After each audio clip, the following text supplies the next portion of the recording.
Shalom saudara-saudara yang dikasihi Tuhan Yesus Kristus. Selamat pagi. Kita mengucap syukur pada Tuhan oleh karena kebaikan dan kasih yang Tuhan berikan pada kita, sehingga kita masih diberi nafas kehidupan. Kita masih bisa menikmati hari yang baru. Kita mengucap syukur kita bertemu lagi di dalam persekutuan doa Kamis pagi.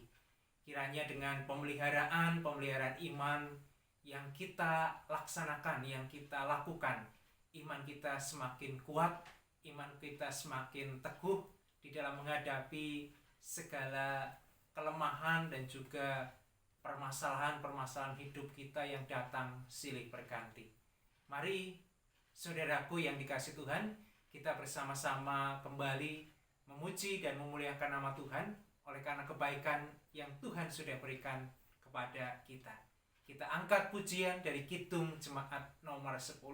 Kidung Jemaat nomor 10 kita nyanyikan bait yang pertama dan yang kedua.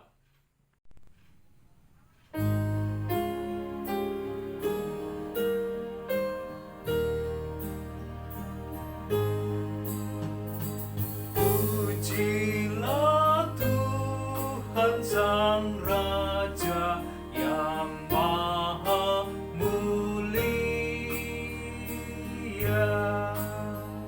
segenap hati dan jiwaku, pujilah Dia.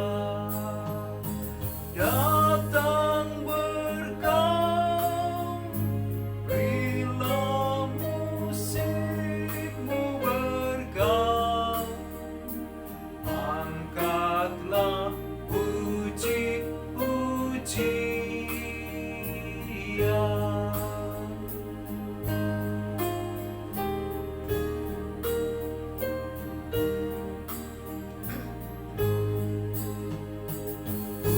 Pujilah Tuhan segala kuasa padanya,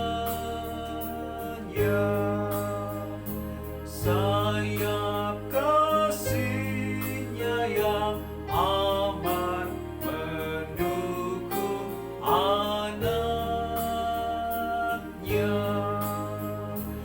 Tiada terperi yang kepadamu diberi, tidakkah itu kau rasa?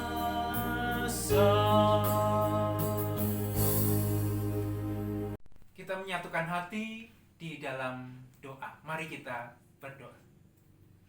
Engkau Allah yang Maha Pemurah, Engkau yang kami sembah di dalam Tuhan kami Yesus Kristus, Allah yang Maha Tahu. Saat ini ya Tuhan, kami mengucap syukur atas segala kebaikan, atas segala kemurahan yang Tuhan sudah berikan. Engkau menyertai di dalam kami tidur semalam, Engkau menjauhkan kami dari segala macam mara bahaya. Pada saat ini, Tuhan memberikan kami nafas kehidupan untuk kami syukuri dan untuk kami terima, supaya kami jalani hidup pemberian Tuhan dengan semakin baik dan jauh dari perbuatan dosa. Ya Bapa, kami saat ini datang ke hadirat-Mu, senantiasa memohon penyertaan dan perlindungan Tuhan di dalam kami menjalani hidup yang melelahkan, yang sungguh membuat badan kami merasakan capek, baik di dalam kehidupan fisik kami maupun di dalam rohani kami. Ya Tuhan, kami manusia yang lemah. Kami senantiasa menghadapi segala keadaan dengan keterbatasan. Kami juga mohon pengampunan akan segala dosa dan kesalahan kami ketika kami kembali jatuh di dalam kelemahan dan dosa kami. Ampunilah kami ya Tuhan. Dan kami akan mendengarkan firman sebagai pedoman, sebagai dasar di dalam kami menjalani hidup kami yang panjang di dunia ini. Terima kasih ya Tuhan, terpujilah nama-Mu kekal selamanya. Di dalam Tuhan Yesus Kristus kami sudah berdoa dan mengucap syukur. Amin.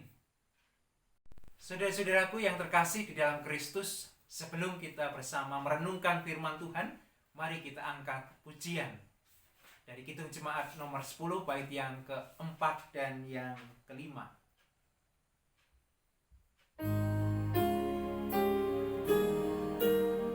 Pujilah Tuhan yang dapat dan mau melakukannya. Pujilah Tuhan yang dapat dan mau melakukan, jauh melebihi doamu dan yang kau rindukan. Ingat teguh, Ia berkuasa penuh, kasih-Nya terus kau temukan.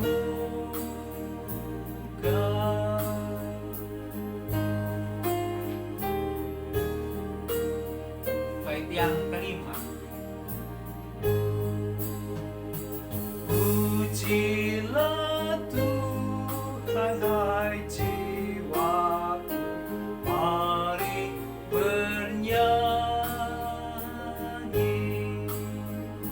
Semua makhluk bernafas, iringilah kami.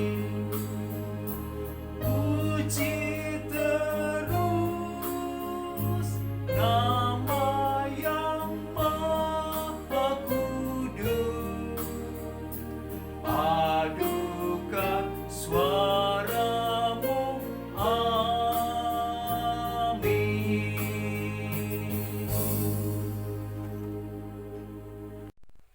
Saudara-saudaraku yang terkasih, firman Tuhan yang kita renungkan pada saat ini saya ambilkan dari 1 Raja-Raja pasal 19 ayat yang pertama sampai dengan yang ke-8.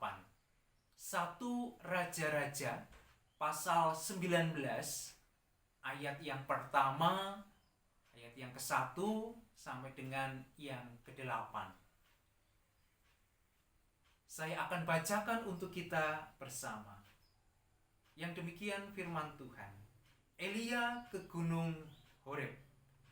Ketika Ahab memberitahukan kepada Isabel segala yang dilakukan Elia dan perihal Elia membunuh semua nabi itu dengan pedang, maka Isabel menyuruh seorang suruhan mengatakan kepada Elia, "Beginilah kiranya para Allah menghukum aku, bahkan lebih daripada itu, jika besok kira-kira pada waktu ini aku tidak membuat nyawamu sama seperti nyawa salah seorang dari mereka itu."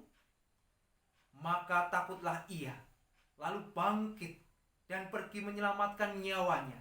Dan setelah sampai ke Berseba yang masuk ke wilayah Yehuda, ia meninggalkan bujangnya di sana.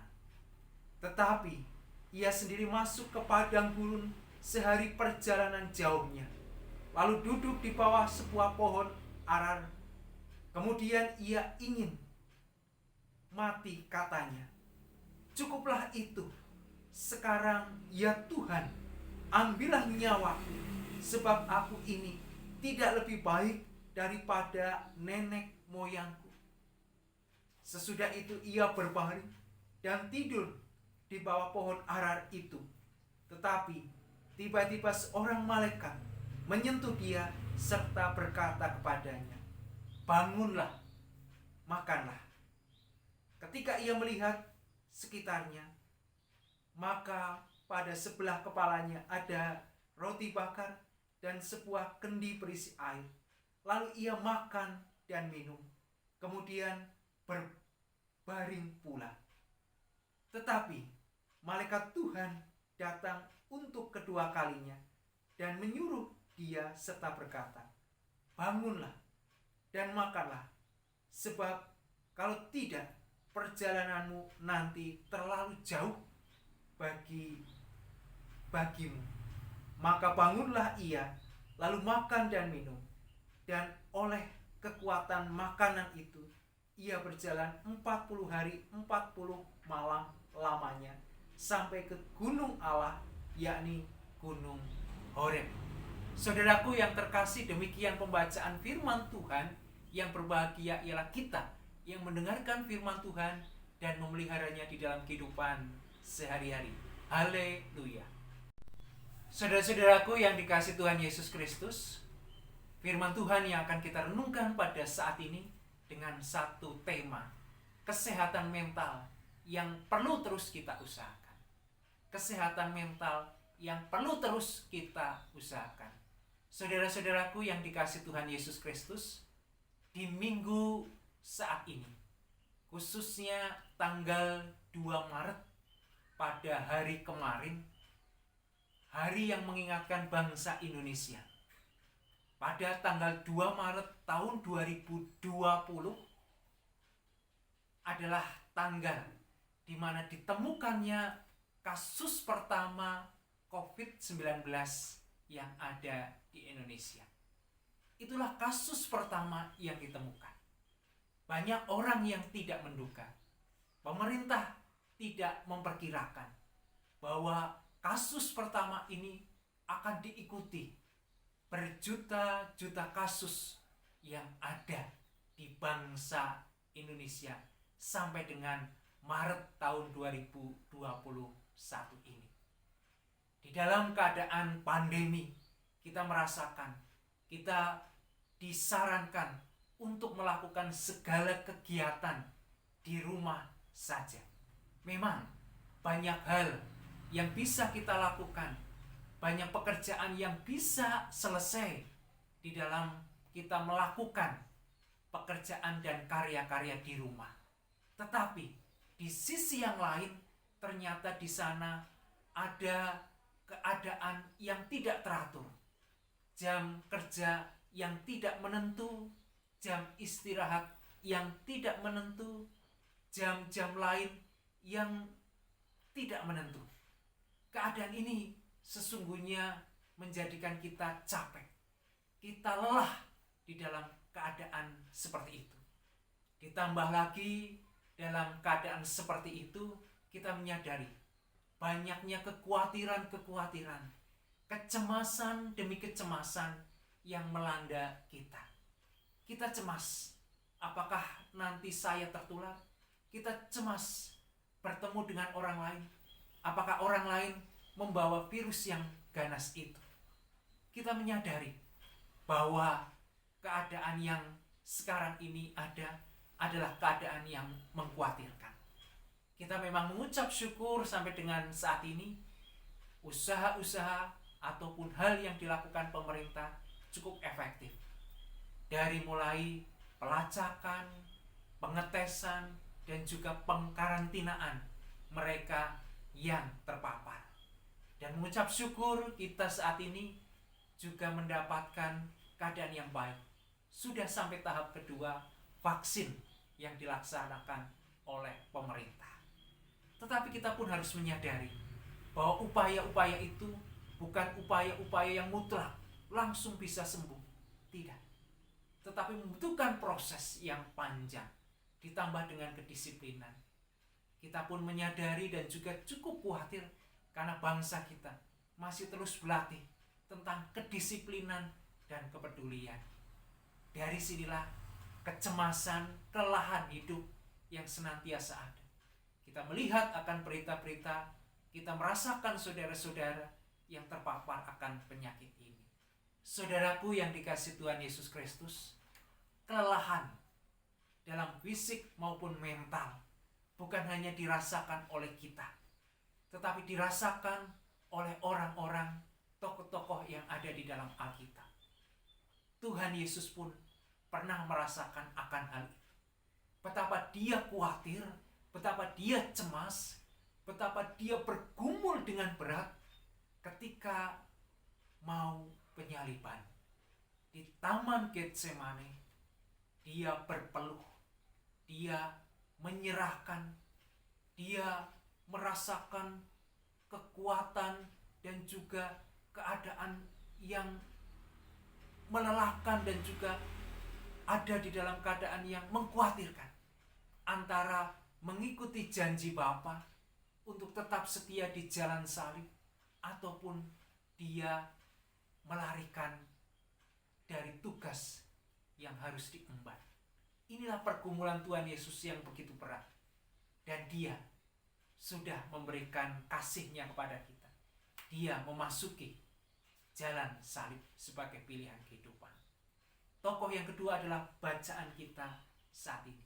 Saudara-saudaraku yang dikasihi Tuhan, perjalanan Elia di tengah bangsanya.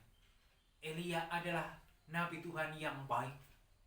Karya pelayanannya ditunjukkan kepada Tuhan, diarahkan kepada Tuhan, dan juga sesama semasa hidupnya. Bagaimana Elia menumpas akan nabi-nabi Baal, melakukan kebaikan supaya bangsanya menyembah kepada Allah. Tetapi apa yang dilakukan raja pada saat itu? Ternyata Ahab dan Isabel melihat apa yang dilakukan Elia sebagai sebuah bentuk kejahatan, sebagai sebuah bentuk ketidakbaikan. Isabel marah, Ahab pun marah, dan mengancam akan keberadaan Elia. Saudaraku, kita bisa membayangkan, ketika kita melakukan perbuatan baik, ketika kita melakukan perbuatan benar, ketika kita memperhatikan bangsa kita, tetapi yang kembali kepada diri kita adalah cacian, makian, ketidaksukaan, ataupun juga hal-hal yang lain yang negatif. Tentu sebagai manusia kita merasakan kecewa. Ketika kita mencintai, di sana dibalas dengan pengkhianatan. Ketika kita menghormati, dibalas dengan kecuekan orang lain. Ketika kita melakukan hal yang baik tetapi kejahatan yang kita terima, seringkali hati ini lelah. Ketika kita sudah menjaga diri kita dengan baik, melakukan apa yang dihimbaukan, dimintakan kepada kita dari pemerintah, tetapi orang-orang di sekitar kita tetap melakukan tindakan ceroboh, kita menjadi capek. Dan inilah yang dirasakan Elia. Elia merasakan kecewa. Elia merasakan lelah, capek. Itulah yang dilakukan. Lalu Elia melakukan perjalanan. Dan di sana akhirnya dia pun mengatakan, aku tidak lebih benar dari bangsaku. Ambillah ya Tuhan nyawaku.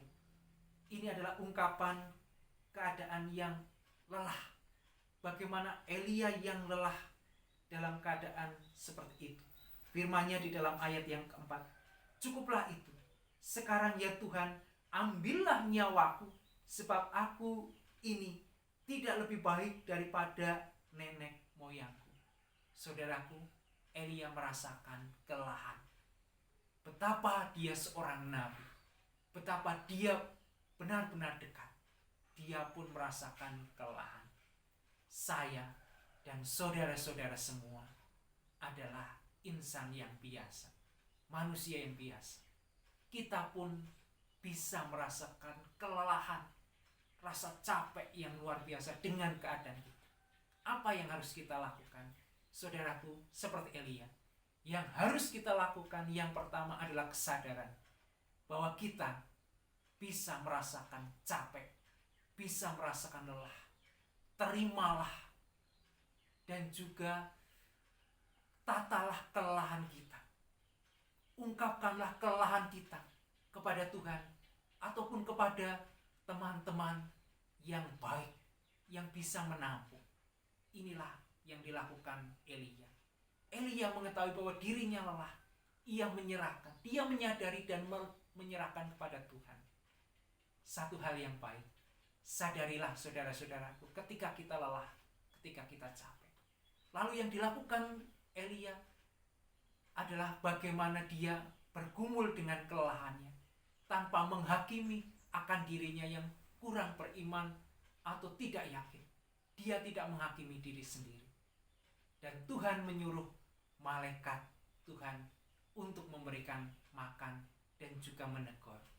Dari sini kita pun diingatkan bahwa saudara dan saya dijadikan malaikat-malaikat Tuhan saat ini. Di tengah banyak orang lelah, datangilah mereka. Tidak dengan banyak kata, seperti malaikat Tuhan yang datang kepada Elia, tidak dengan banyak kata, yang menghakimi, yang menasehati ini, itu, dan lain sebagainya. Malaikat Tuhan tidak datang dengan kata-kata. Kita pun diingatkan, di dalam keadaan saudara-saudara kita yang lelah, datanglah dengan hati. Perbanyaklah untuk mendengar, supaya mereka bisa mengungkapkan apa yang menjadi keluh kesah. Saudaraku yang dikasihi Tuhan, marilah kesehatan mental terus-menerus perlu kita usahakan. Jadikan diri kita sehat, mental kita. Jadikan kita sebagai utusan-utusan Tuhan yang juga mendampingi saudara-saudara kita yang kelelahan di dalam mental dengan banyak mendengar. Tuhan Yesus memberkati kita semua. Amin. Saat ini untuk kita bersatu. Saudara-saudaraku yang dikasihi Tuhan, marilah kita bersatu di dalam doa syafaat. Mari kita berdoa. Bapa yang menjadi sumber hikmat dan rahmat kami, mengucap syukur atas firman-Mu yang Kau berikan kepada kami, supaya kami menjaga kesehatan mental kami dan saudara-saudara kami. Melalui perjalanan Elia, Engkau mengingatkan kami untuk kami sadar bahwa kami adalah makhluk yang lemah. Kami pun bisa merasakan kecapean dan kelelahan mental kami. Ya Tuhan, kami ingin berbagi kepada Engkau dan kepada sesama kami, supaya mental kami juga semakin kuat dan dipulihkan. Kami ingin juga menjadi saudara-saudara bagi saudara kami yang kelelahan mental dengan menyediakan hati dan pendengaran kami. Kami lebih banyak mendengarkan, kami lebih banyak memahami mereka yang merasakan kelelahan. Saat ini kami menyerahkan ya Tuhan dan mendoakan akan pemerintah bangsa kami. Tuhan berkati, Tuhan sertai dalam segala upayanya. Kami juga menyerahkan gereja Tuhan, GKJ Penarupan, komisi-komisi, majelis, dan juga panitia yang ada. Berkati dan juga mampukan, sehingga gereja Tuhan di Penaruban ini senantiasa menjadi sarana akan pemeliharaan iman umat Tuhan, dan juga senantiasa memancarkan akan Injil Tuhan Yesus Kristus kepada mereka yang belum mendengarnya. Ya Tuhan, kami juga menyerahkan anak-anak kami menyerahkan pasangan kami menyerahkan keluarga kami ya Tuhan, di tengah-tengah kelelahan yang ada di dunia yang sekarang ini sedang mengalami pembatasan. Kami yakin dan percaya Engkau akan menyertai kami, Engkau akan memampukan kami, sehingga kami bisa menata, mengelola akan rasa capek kami sebagai energi yang kuat untuk kami bangkit dari segala kelelahan itu. Terima kasih ya Tuhan, kami menyerahkan akan saudara-saudara kami yang masih di dalam pemulihan, masih mengharap kesehatan yang dari Engkau. Sertai dan berkati mereka ya Tuhan, sehingga mereka pun senantiasa kuat, tabah menghadapi keadaan yang terjadi. Terima kasih ya Tuhan. Seluruh doa-doa kami ini ya Tuhan, kami naikkan di dalam Kristus Yesus, Allah yang menjadi sumber kekuatan kami. Amin.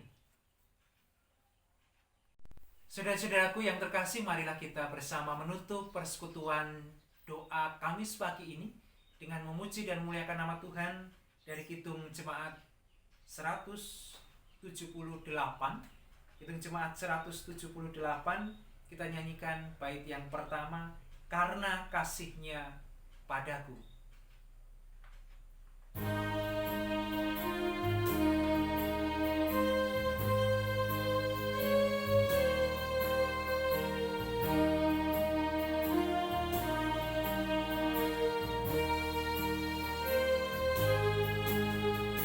Karena kasih-Nya padaku, Yesus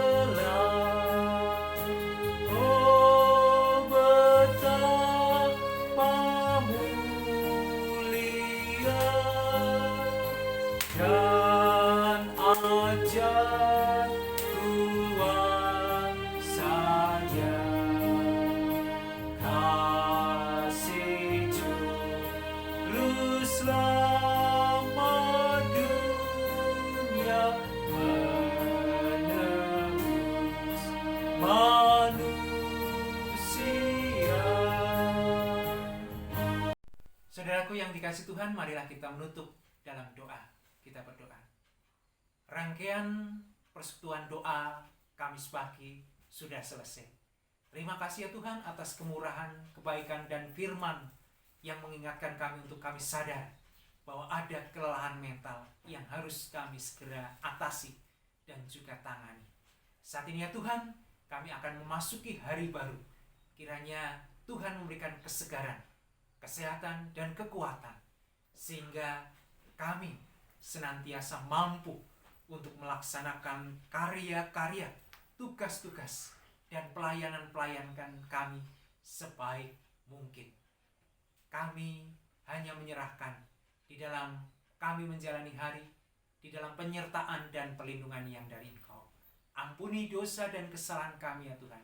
Di dalam nama Tuhan Yesus Kristus, kami sudah berdoa dan mengucap syukur. Amin. Saudara-saudaraku yang dikasihi Tuhan Yesus Kristus, masukilah kehidupan saudara-saudara, karya, tugas, dan pelayanan saudara-saudara dengan tetap bersemangat, dengan tetap yakin bahwa Allah senantiasa menyertai saudara-saudara semua. Berkat Tuhan pada saudara-saudara semua, dan sampai jumpa.